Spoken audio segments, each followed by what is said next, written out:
मार्गशीर्ष माह के शुक्ल पक्ष की एकादशी को मोक्षदा एकादशी कहा जाता है।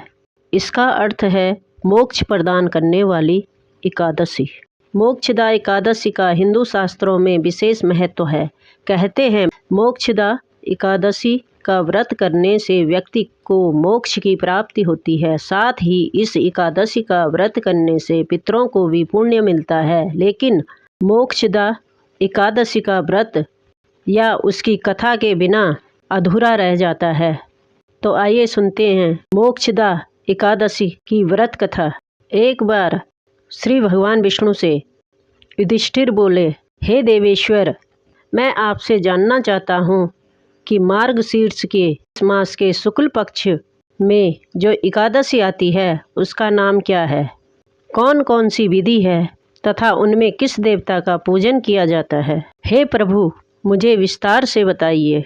श्री कृष्ण जी ने कहा, हे राजन, मार्गशीर्ष मास के कृष्ण पक्ष में उत्पत्ति नाम की एकादशी होती है, जिसका वर्णन तुम्हारे समक्ष कर दिया है।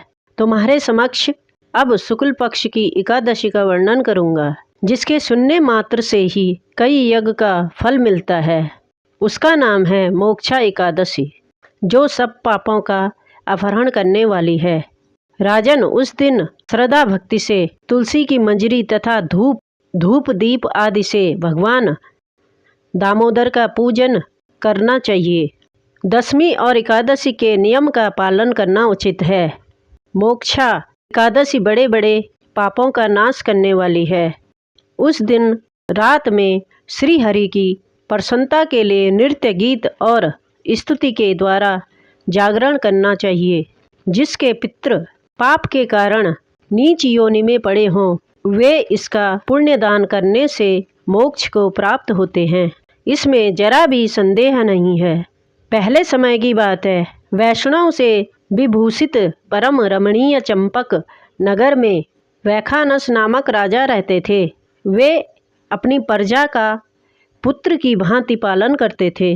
राजा ने एक दिन रात को सपने में अपने पितरों को नीच योनि में पड़ा हुआ देखा। उन सबको इस अवस्था में देखकर राजा के मन में बड़ा विस्मय हुआ और प्रातःकाल ब्राह्मणों से उन्होंने उस सपने के बारे में सारा हाल कह सुनाया।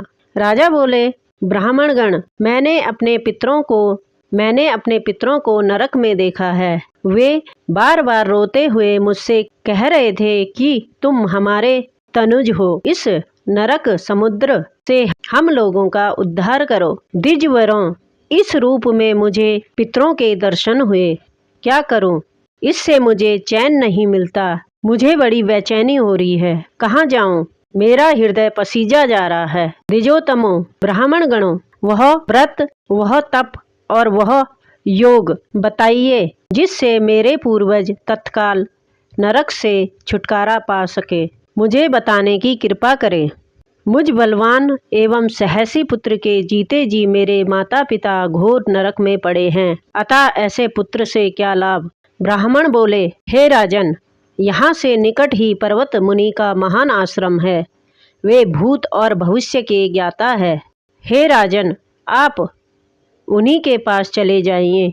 ब्राह्मणों की बात सुनकर महाराज वैखानस शीघ्र ही पर्वत मुनि के आश्रम पर गए। वहां उन मुनि श्रेष्ठ को देखकर उन्होंने प्रणाम किया। मुनि ने भी प्रजा के बारे में पूछा।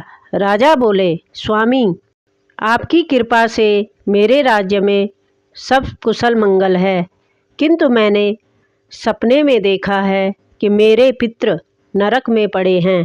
अतः मुझे बताइए किस पुण्य के प्रभाव से उनका वहाँ से छुटकारा होगा।